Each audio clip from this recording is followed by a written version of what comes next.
Welcome to The Politics People. My guest today is one of the best known human rights activists in the world. His focus on the championing of LGBT rights made him a household name.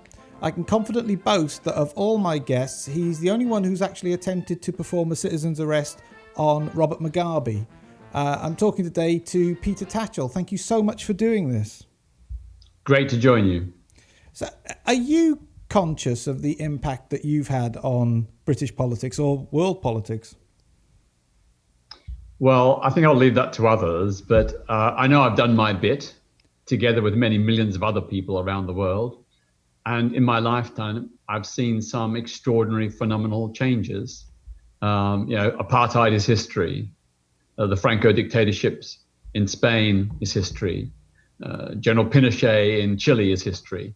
So all throughout my lifetime, I know that through activism, we can make a better world. I think you're being too modest. For a while, in my growing up, certainly the 80s in the UK, you were like the only activist. You were like the activist. I mean, you actually came to embody what activism represented. I mean, like I said, you must have some inkling of your profile, position, the influence you've had. You must have inspired others to join in the world of activism. Well, my starting point is that protest is the lifeblood of democracy. Without protest, we don't have a democracy. It's only through protest that we hold the rich and powerful to account. And if you look at the Black Civil Rights Movement in America or the suffragette movement in Britain, it was protest that brought the cause of racial equality and women's votes onto the political agenda and helped begin to change public consciousness. Although, of course, there's still a long way to go. But, for me, being an activist is just simply someone with a conscience who wants to do something to challenge injustice. And sure, I've done my bit. I've contributed, but I don't think it's ever a case that one person changes things alone. So you take the example of Mahatma Gandhi in India, who led the non-violent civil disobedience campaign against British rule for Indian independence.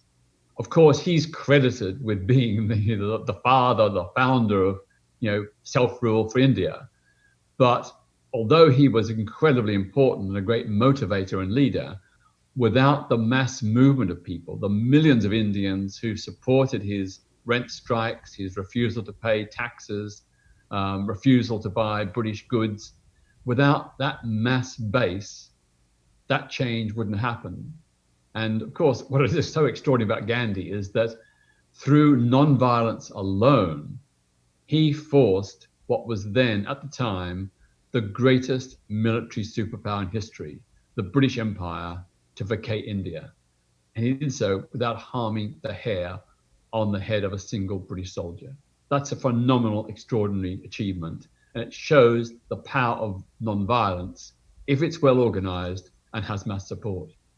No, I couldn't agree more. And again, I'm not just trying to eulogize you unnecessarily, but the example of Gandhi, yes, you need to win the hearts and minds of millions of people so that they can affect change in their own life. But I do think it takes something for a person to crystallize that argument in the minds of those millions of people. And I think that that's what you and others like you are able to do. They come along in history. I mean, before it was LGBT, I mean, what you were campaigning for was gay rights, basically. That's where I think, for me, you first came to prominence in the 70s and 80s.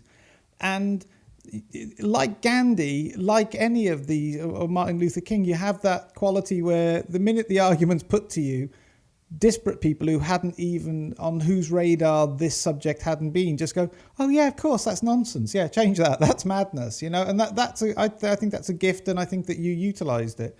But I was going to say, I would say that, of course, I'm not simply an LGBT plus campaigner. I mean, for me, the rights of LGBT plus people are important, but they're not the only cause in town. And so that's why I've also, over my lifetime, championed campaigns for women's rights, for the rights of black and minority people, against war and militarism, and for a green, sustainable, livable planet.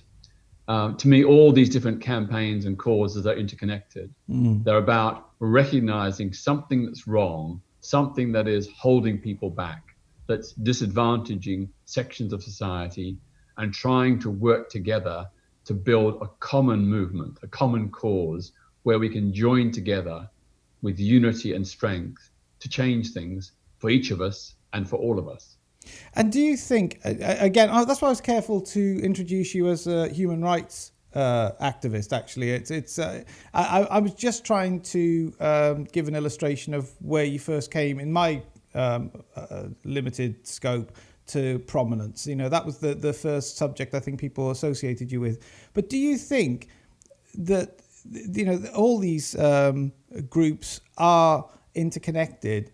Is the for want of a better word, is the oppressor the same to all these groups, or does it vary depending on the actual, the actual, what's the word, underrepresented group that you're trying to stick up for? So, like, for instance, is the same oppressor to the BAME communities the same as the LGBT communities, for instance?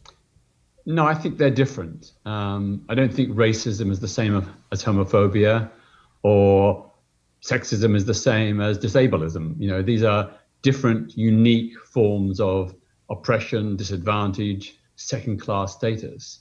And each community has to fight its own particular cause based upon those specifics. But having said that, I never lose sight of our common humanity, that whatever our differences may be, whatever the different trajectories of our struggles, the different forms of oppression we face, we all have a common interest as human beings to find a society where we can all be free and equal. And that means for me to support not just my struggle, but the struggle of others. And if that's reciprocated, then of course, collectively, we are much stronger. I can remember way back in, I think it was 1970, Huey Newton, the leader of the Black Panthers in the United States, made a very famous statement at the Philadelphia Revolutionary People's Convention, mostly organized around Black rights. But he made a very famous speech where he said that gay people were part of the struggle for human rights in America. And that was a very, very extraordinary thing for a Black activist to say in those days. There had been people like James Baldwin and others who had spoken out. But for him to say that at that moment, he understood the connections. And so I've tried ever since to reciprocate those connections and to understand that even, of course, within any community, there are multiplicities of oppression. So within the LGBT plus community, there are also Black and ethnic minority people who all experience the twin oppressions of both racism and homophobia. There are women who will experience the twin oppressions of homophobia and misogyny. And we need to recognize we're not just, all in our little silos, just affected by one particular thing. Within our communities, there are many people of great diversity who often suffer, double, triple, or quadruple oppressions. And it's not a game about who's the most oppressed. Any oppression is wrong. And if we all recognize that and stand together, then collectively we are stronger, and we've got a much better chance of overcoming it. So you're originally from Australia, is my understanding, and you came to the UK quite a while ago, wasn't it? 70s? 1971, age 19. So what makes an Australian teen in the 60s become a human rights activist? Were your family particularly political or socially aware? My family were white working class evangelical Christians, pretty close to fundamentalist. Wow. Politically very conservative, but more usually just apolitical. Everything in our family revolved around the family and the church. My parents had no interest in social issues whatsoever. So it is quite extraordinary that I've ended up the way I have. But I can remember the first thing that really pricked my social conscience was in 1963, at the age of 11, I heard about the bombing of a black church in Birmingham, Alabama, where 4 young girls about my own age were murdered by white racists. When I heard this on the news, I thought to myself, how can anyone kill another human being, let alone 4 young girls in church on Sunday morning? So that prompted my interest in and support for the Black Civil Rights Movement. It made me aware of something I'd had no idea about. And of course, later on, when I became active in the campaign for Aboriginal Indigenous rights in Australia, I took many of the ideas from the Black Civil Rights Movement and sought to apply them in the struggle with Indigenous peoples for their rights in Australia as well. And also, of course, against the war in Vietnam, because Australia was fighting in Vietnam alongside the Americans. There were troops, we sent troops to Vietnam, and there was a draft for Vietnam as well. So I was involved in the non-violent campaign against Australia's involvement in the Vietnam War and against the draft. When I was 17 and realized I was gay, I didn't have any reference point, because in those days in my hometown of Melbourne, Australia, there were no LGBT groups. There weren't even any helplines or counselling services, absolutely nothing. So I had no reference point about how to campaign for LGBT plus rights.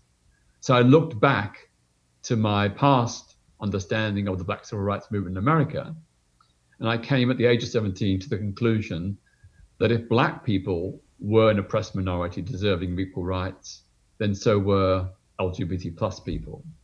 And that probably, given the experience of the Black Civil Rights Movement in America, it would take about 50 years in Western countries to win equality for LGBT plus people. Now, that was a guesstimate at the age of 17 in 1969, but it turned out roughly right. We more or less have legal equality, not entirely, but more or less legal equality in countries like Australia, Britain, and the United States. And it's taken 50 years since, of course, the Stonewall riots. I didn't know about the Stonewall riots initially. In fact, it was not until late 1969 that I heard about a gay liberation march in New York that really made me aware of the Stonewall riots and that other people in other countries were fighting for LGBT rights too. But I've always paid great tribute to the Black Civil Rights Movement. Its ideals, its ethics, and its methods have been basically the template for my own activism over the last 53 years. I've understood that when people in power refuse to listen, when they ignore cries for help and justice, then people have to get up off their knees, stand up tall, fight for their rights, and to challenge those in power, sometimes using quite provocative methods. So I've never used violence. My inspirations are people like Mahatma Gandhi and Martin Luther King, but I have done some pretty on the edge things. I mean, I've been involved in over 3,000 direct action and civil disobedience protests over the last half century and more. I've probably racked up about 100 arrests. But, I have done that, not willfully, but as a last desperate resort, because attempts to negotiate change failed. So therefore, I resorted to direct action and civil disobedience. And I know that it has worked. So often when those polite negotiations came to nothing, it was direct action that worked. That's how we changed the policing of the LGBT plus community in Britain. They wouldn't listen to our pleas to end harassment, but when we started invading police stations, interrupting the press conferences of the police commissioner, publicizing undercover police entrapment operations, then they began to sit up and take notice. And very quickly, because we came to the table with practical, concrete proposals, they found it very difficult, indeed impossible, to reject what we were doing, what we were saying, what we were demanding. So within a year, the police had agreed to 3/4 of our demands for a non-homophobic policing policy. And within 3 years, the number of gay and bisexual men convicted for the consenting offence of so-called gross indecency, i.e. any sexual contact between men other than anal intercourse, the number of men convicted of that offence fell by 2/3. The biggest, fastest fall ever recorded, which literally saved thousands of gay and bisexual men from arrest, criminal convictions, with all the stigma that entailed, and usually in those cases, the loss of a job, sometimes eviction from a home, the breakup of marriages, and so on. So in my view, we proved that direct action does work. Oh, no, I think in bucket loads you've proved that. I'm just still really touched and impressed by a 17-year-old in Australia, because, I mean, Australia didn't, to my knowledge, didn't decriminalize homosexuality until, is it the 80s? Yeah, the state of Victoria, which is where Melbourne is the capital, didn't decriminalise, or partly decriminalise, in fact, homosexuality until 1981. 1981. When I was active there, you could be jailed for several years and even enforced to undergo compulsory psychiatric treatment. So I was very, very scared. I tried to organise an LGBT plus movement. I didn't know that many gay people, but I knew a few. But they're mostly older, and they were horrified. They said, go away, you'll get us all arrested. You're only 17 years old. What do you know? You're a troublemaker. Get lost. So I just did what I could individually, alone, writing letters to newspapers, to members of parliament, things like that, which wasn't very satisfactory, but, it was the best I could do in those circumstances. I just think it's really impressive because, do you think that you mentioned that you grew up in almost a fundamentalist Christian household. Do you think some of that zeal, some of that temerity, if you like, rubbed off on you to carry you, have you approached, if you like, the activism and the direct action in a similar way to a proselytizing Christian fundamentalist? Well, I hope I wouldn't be as dogmatic as that. But hey, my parents did always teach me to stand up for what is right. Right. Don't go along with the crowd. Take personal responsibility. So those things have stood with me, and I think they stood me in good stead. Also, in my teenage years, as I began to personally drift away from that evangelical fundamentalist Christianity, I reasoned for myself.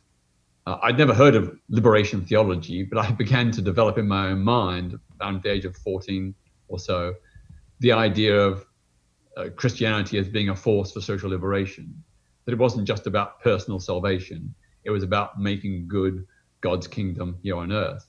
So I was inspired by the Sermon on the Mount, the idea that we are each our brothers and sisters' keeper, the parable of the Good Samaritan.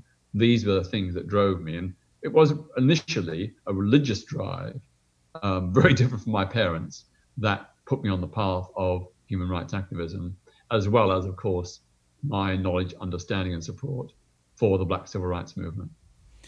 I touched on in the intro. I mean, this is one.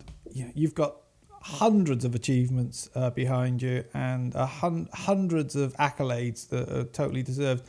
And I'm not trying to be facetious here, but the best story of all I found is this thing where you performed a citizen's arrest on Robert Mugabe. Not once, but twice. Twice. So you've been arrested hundreds of times, and you've actually performed an arrest a couple of times. What happened? How did that come about?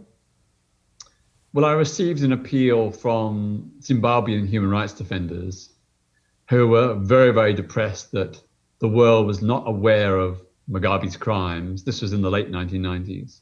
And they felt totally ignored and rejected. So they contacted me and said, look, you're very good at doing high-profile protests that get media attention. Can you do something to help highlight Mugabe's human rights abuses? So I began by doing some pickets outside the Zimbabwe High Commission in London, which got a bit of coverage, but not much. So I thought, well, what else could I do to really up the ante, to really help put these terrible abuses by Mugabe into public consciousness, not just here in Britain, but around the world. So I had the idea of using the power of citizen's arrest. Under British law and the law of most countries in the West anyway, a private citizen has the right to arrest someone if they have evidence that they've committed a crime. So I'm going to use that power to try and arrest Mugabe, because I tried to get governments to arrest him and none of them would, even though the legal evidence against him was overwhelming. They were just colluding with him, protecting him. So I knew that probably I would not succeed, but I thought, at least if I try in the right public situation, it will get media attention, that will raise public awareness, that will put pressure on Mugabe's regime and also governments around the world, and it could help build a movement, a global movement, to support the people inside Zimbabwe. So I reasoned, well, what would the legal basis be? And I hit on the idea of using the International United Nations Convention Against Torture, because it has a universal jurisdiction and has been adopted by most countries around the world, including Britain and other European countries. So that was a strong legal basis. Under that convention, anyone who commits or condones or acquiesces in acts of torture, particularly if they're a high state official, a government official, they can be arrested in any country that signed the convention and put on trial. So this universal jurisdiction made it the perfect law to try and use. And so I made one attempt in London in 1999 and actually had him under arrest. Wow. I ambushed his motorcade with 4 colleagues from the LGBT plus group Outrage. Now, although Mugabe is homophobic or was homophobic, we weren't doing this as an LGBT issue. We were doing it on the grounds of torture and other human rights abuses.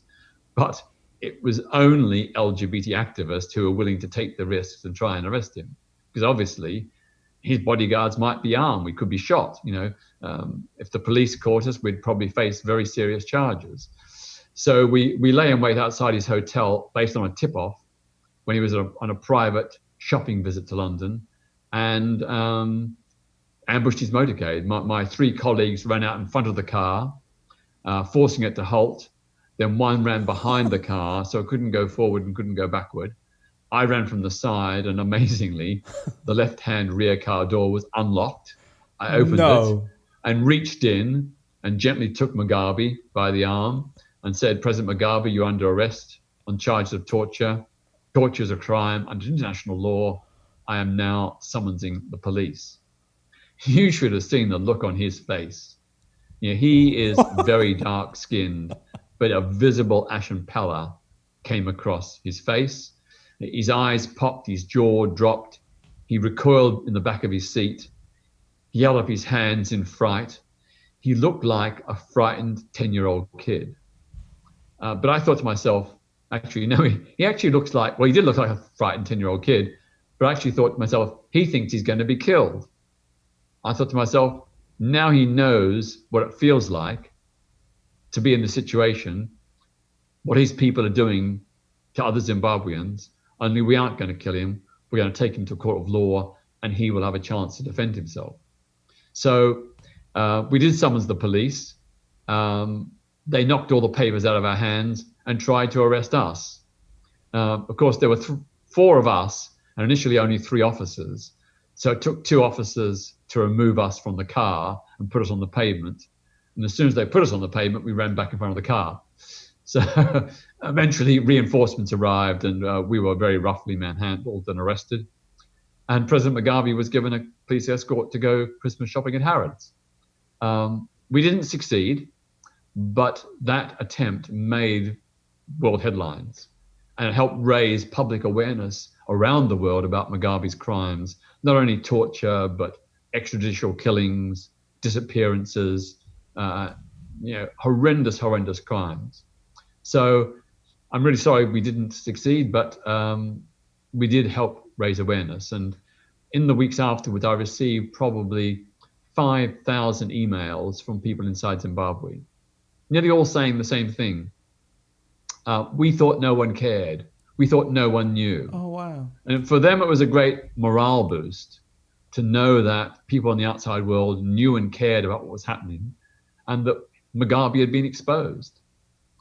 And then the second attempt was in Brussels in 2001. That one was 1999. The next one was in 2001. Again, I got a tip off that he was going to be at the Hilton Hotel in Brussels. So I lay in wait in the lobby, waiting for him to come down. And as his retinue walked through the lobby, I stumbled in the middle, like feigning myself as a sort of bumbling tourist, not knowing where I was going. I got right next to him, and again I said, "President Mugabe, you're under arrest on charges of torture." And then, of course, I was grabbed by his bodyguards, dragged into the corner, and there's some pretty horrific film footage of my skull being cracked by his bodyguards with their fists. Gosh, you really... And the funny thing was, the rest of his bodyguards rushed to get him out of the hotel, so they piled into the big revolving door of the hotel and pushed it, and of course it got stuck. So they screamed to the bodyguards attacking me to come and release the door.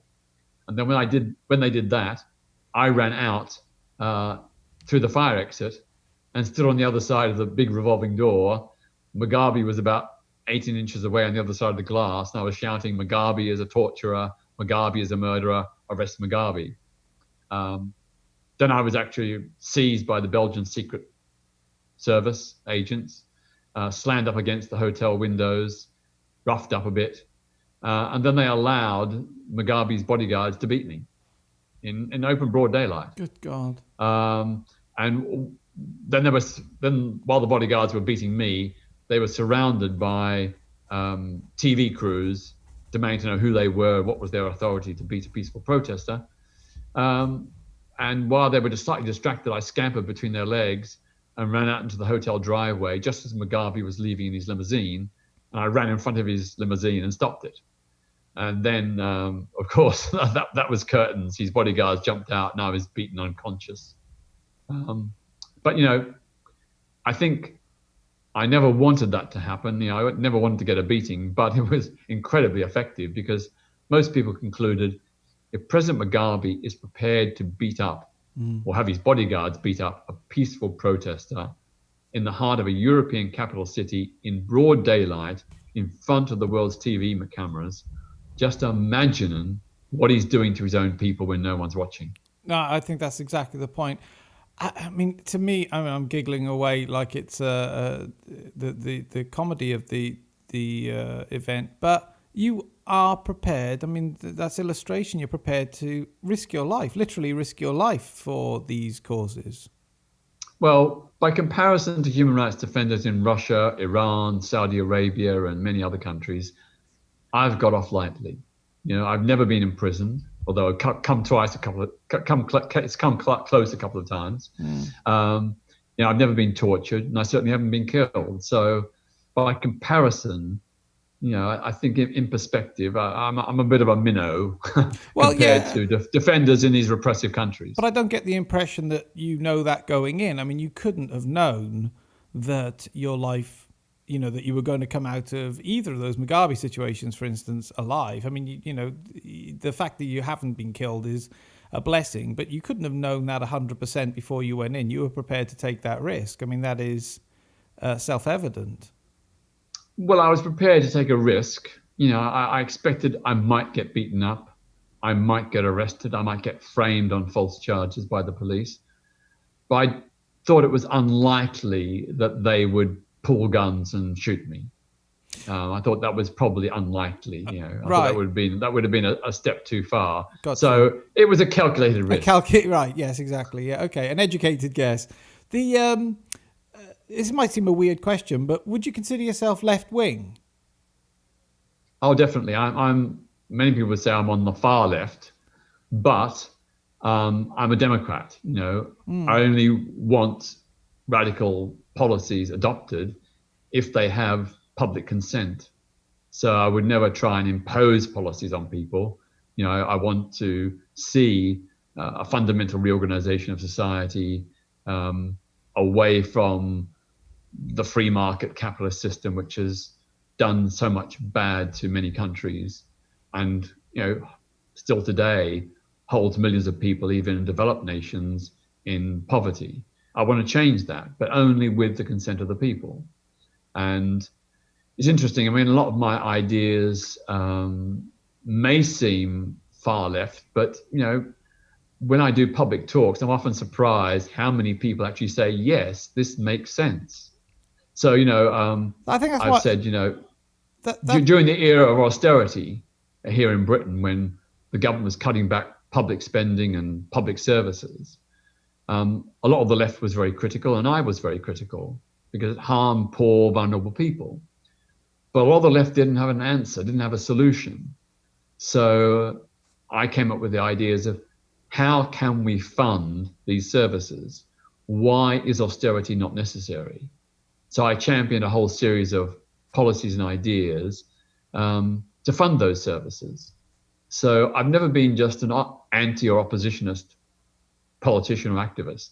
I've always said we have to come up with practical, achievable, and radical solutions that can command majority public support. So I just look at the world today. I think nearly 800 million people woke up this morning with no safe, clean drinking water, and at least 3,000 to 5,000 will die today alone from dirty drinking water. That's a scandal. When we live in a world of such immense riches, we spend nearly $2 trillion a year on armies and weapons, yet we can't even give people safe, clean drinking water. An equal number will go to bed hungry tonight and malnourished. Many will die from malnutrition-related diseases. I just think this is unconscionable. Here in Britain, the richest 1,000 people have a combined wealth of over 750 billion pounds. 750 billion pounds between 1,000 rich individuals. Yet 1 million people in Britain today are dependent on food banks to feed their families. It just strikes me as so wrong. We've got to find a better way. And then, of course, there's the climate emergency and the fact that, potentially human life and survivability on this planet is under threat if we don't take serious action to combat climate destruction. We're already witnessing, very much more frequent extreme weather conditions, floods, hurricanes and cyclones, increasing desertification of certain parts of the world. This threatens, global food production. It threatens to create, with rising sea levels, hundreds of millions of climate refugees in delta regions, mostly in poor countries, some of the most fertile delta regions in the world. If we lose that food production due to rising sea levels and salination, then how are these people going to be fed? Where are they going to live? How are they going to earn a living? These things are just obvious to me. And, I'm not anti-capitalist for the sake of it. It's driven by a love and compassion for people and a desire to make a better world. Well, this is why I was asking you if you're left-wing, because from what I see and read about you, you've got a pragmatism to you that isn't always associated with the left. But also, again, one of the reasons I gravitated towards your work growing up is that you've always had an inherent suspicion of the state. And a lot of the left-wing actually put all their eggs in the state basket, if you like. And you've always had this healthy, not disregard, but you're wary of it. And I think that's not always shared by a lot of people on the left. Well, of course, if you look at the truth about some aspects of Marxism, it was all about the withering of the state, the destruction of the state, absolutely, the empowering of the citizen, grassroots communities organizing for themselves. Most of our great libertarians. That is a dream, and it has a reality. But I think here and now we must be very wary of a strong state, because so often strong states abuse their powers. Well, that's it. No, that's why I'm thrilled to hear you espousing democracy, because again, just in recent years, certainly coming out of the UK, there were people on the left actively wanting to suspend democracy until such time as they think it can be re-implemented. And I actually am a big fan of, I think democracy is the only tool that actually works. Well, I would say that socialism is an extension of democracy, or should be. Not only should it be the empowerment of the citizen over the state, but also we need to extend democracy from the political sphere to the economic sphere. So, in Western societies, we all expect political democracy, where we have one person, one vote. But in the economic sphere, a handful of people, very rich individuals, managers, directors, corporate bigwigs, they have all the votes, and ordinary people have no power. They don't have any votes. They haven't got a place at the boardroom. They haven't got a vote there. And that, to me, seems anti-democratic, but also incredibly counterproductive, because the average person working in a hospital or a factory or an office, the grassroots worker, the frontline worker, they, over their lifetime or their years of work, experience an incredible amount of upfront, frontline knowledge. And if that can be fed to the boardroom or the management board, then you can make enterprises and public services more effective and more efficient. So I've always argued that we should have at least a third of management boards in both the public and the private sector comprising of shop floor elected employees who will give that voice to employees and also bring the expertise and knowledge, the practical experience of employees to the boardroom. And of course, in some places where this has been tried, it does work. It does get a better result. In Germany, they have a modified, rather watered down system called the Works Council, where trade union representatives sit with employers. But that does mean, on the whole, Germany has fewer strikes because disputes are resolved before they get to a strike situation, and also often means that practical ideas about improving production can be brought to the boardroom and implemented. And then, of course, the big challenge then is to make sure that the employees who bring those ideas to the boardroom share in the increased productivity and profits. So I've always believed that companies, when they increase their profits, they should be required by law to pay a certain percentage into an employee-controlled wage fund, which could then be used for the benefit of all the employees. To me, is a fairer system. Did you ever get approached to stand? You actually did stand, didn't you? You have stood for office. Yeah. There was that terrible.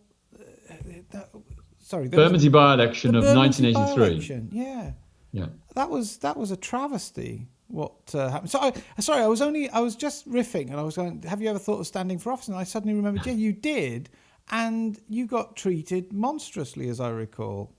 Yeah, and all the ideas I was denounced for back then are now commonplace. I was arguing for a national minimum wage, which we now have. Yeah. And everybody, all sides of the political spectrum now agree a national minimum wage is a great idea, an important, element of a fair society.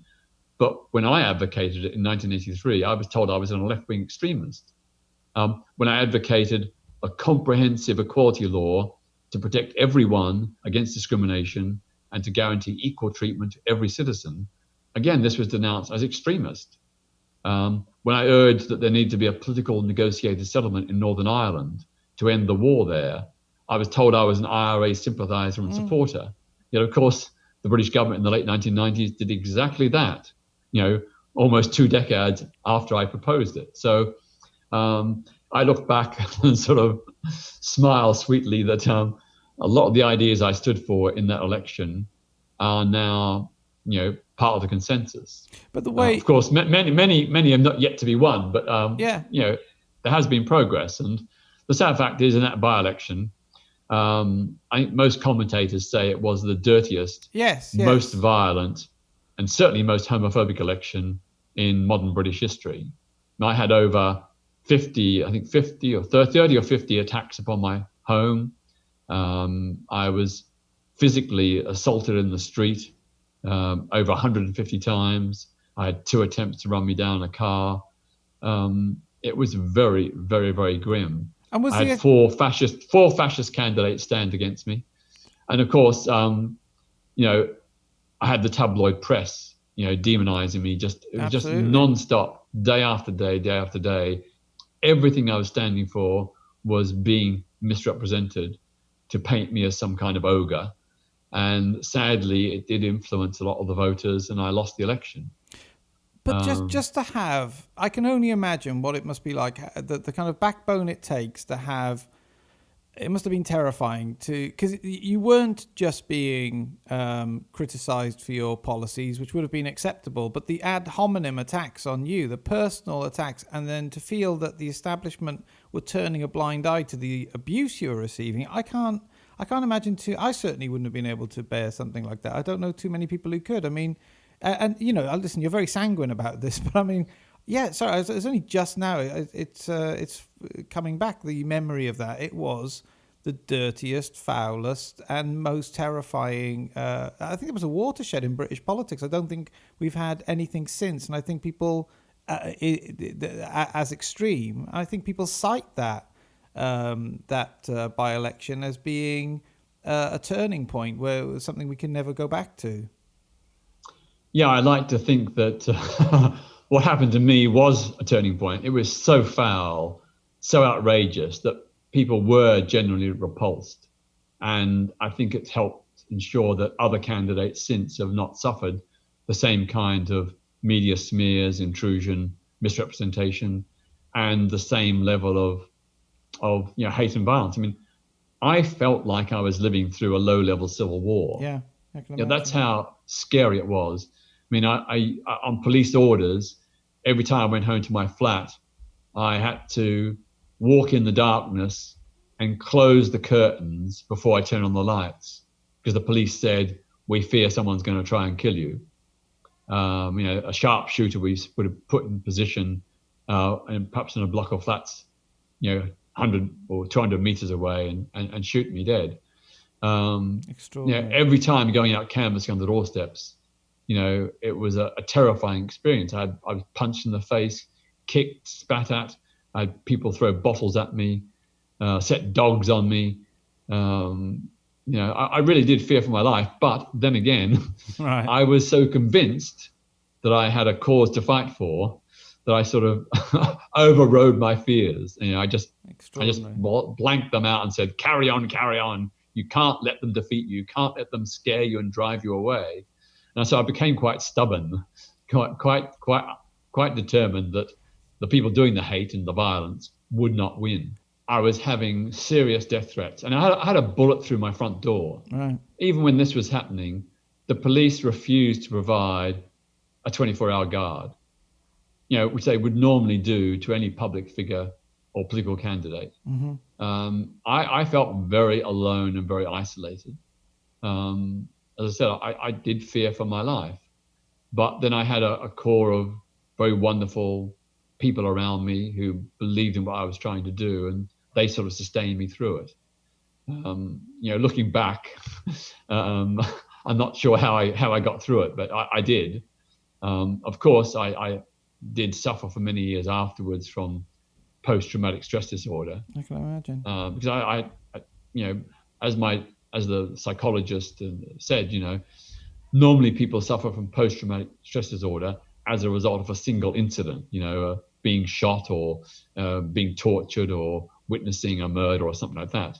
But you're having this almost every single day. So he said it's ongoing stress disorder, not post-traumatic stress disorder. Wow. My way of dealing with it was very unorthodox. In fact, completely against the rule book. What I would do is I would acknowledge what had happened. I'd think about it. I'd relive it in my mind and probably shake and maybe even sometimes cry a bit. And then I would just blank it out of my mind. I just erase it, because I knew if I dwelt on it, it would drive me to a nervous breakdown or suicide.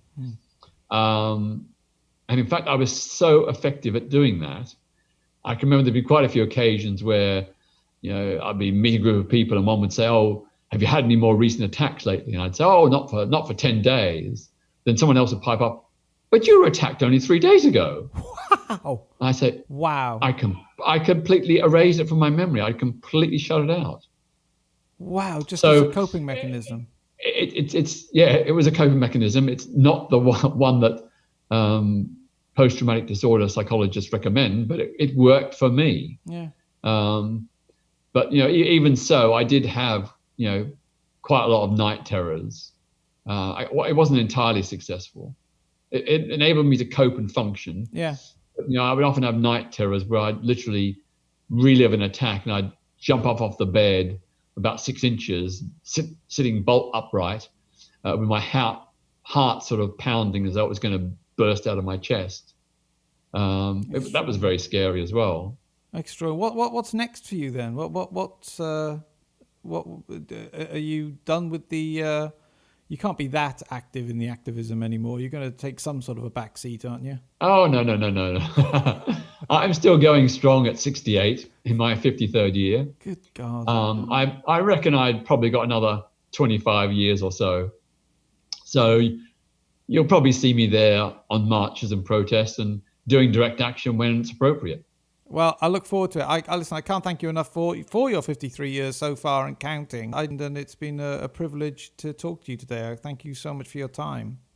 Well, thank you so much. And can I just say to your listeners, if you're interested, please go to my website, petertatchellfoundation.org.